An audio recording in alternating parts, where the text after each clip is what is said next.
Will someone explain to me what happened back there? So may nakawan nang nangyayari dito sa kumpanya natin? Ganun ba? Tata doesn't know what she's talking about. Sir Gov, Tita Margaret, love, nagsisinungaling lang siya para magpalakas sa inyo.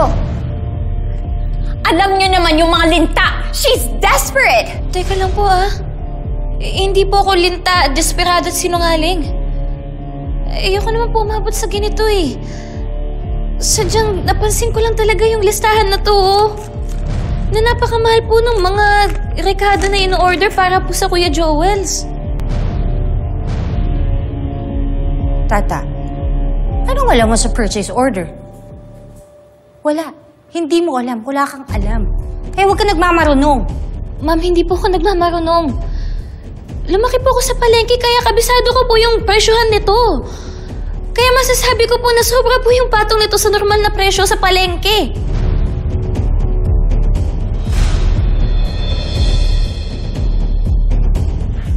Sir Gov, hindi ko naman ako magagawa yun. Tsaka, napakadali namang umimbento tsaka gumawa ng papel na ganyan. Sinisiraan lang ako ng babaeng ito. Sir Gov, what are we gonna do? I will handle these accusations fairly. Pero kung sino man ang nagsisinungaling sa inyo, hindi lang kayo mawawalan ng trabaho. I will make sure mananagot kayo sa batas. Ako mismo ang mag-iimbestiga nito.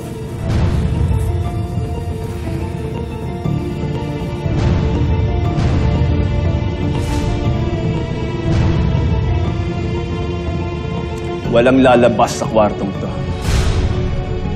Upo. I didn't know nakasama po ako dito, Sir Gov. Walang lalabas sa inyo.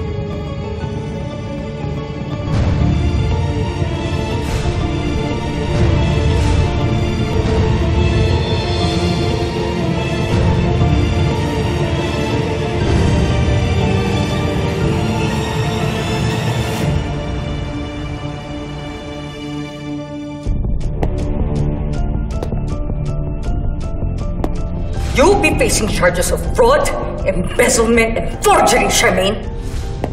I went through all your purchase orders dating back 5 years. I must say, mahusay ka, ha? Hindi ka nahuhuli kasi iniiba-iba mo yung mga ingredients na papatungo mo ng presyo. So it could be dairy and protein in this purchase order, then it could be vegetables in the next. Iniikot-ikot mo lang at kinakalat mo para hindi namin mapansin. Pero ngayon, wala ka ng lusot. Sandali, bitawan niyo ko. Wala akong kasalanan. Kayo ko lumabas, bitawan niyo ako!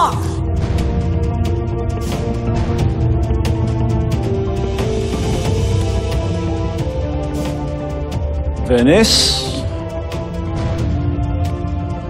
May kinalaman ka ba dito?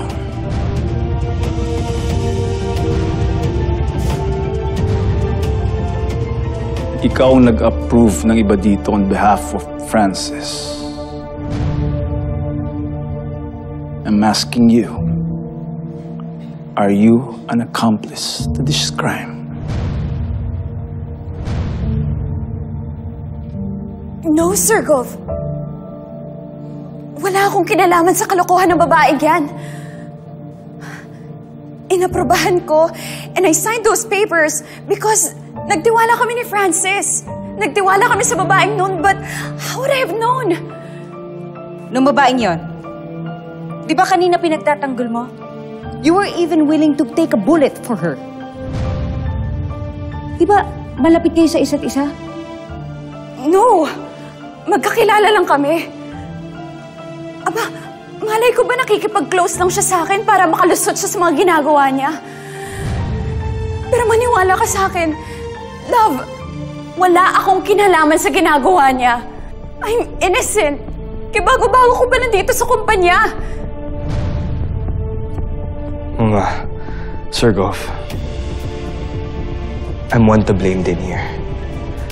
I should have checked more meticulously. Pero kasi nagtiwala na ako kay Charmaine. Considering that she's been here for a long time. Hirapan po ako huminga. Dapat kailangan ko yata pumunta sa clinic. Nasa-stress na ako. Mama, Sir Goff. Tara.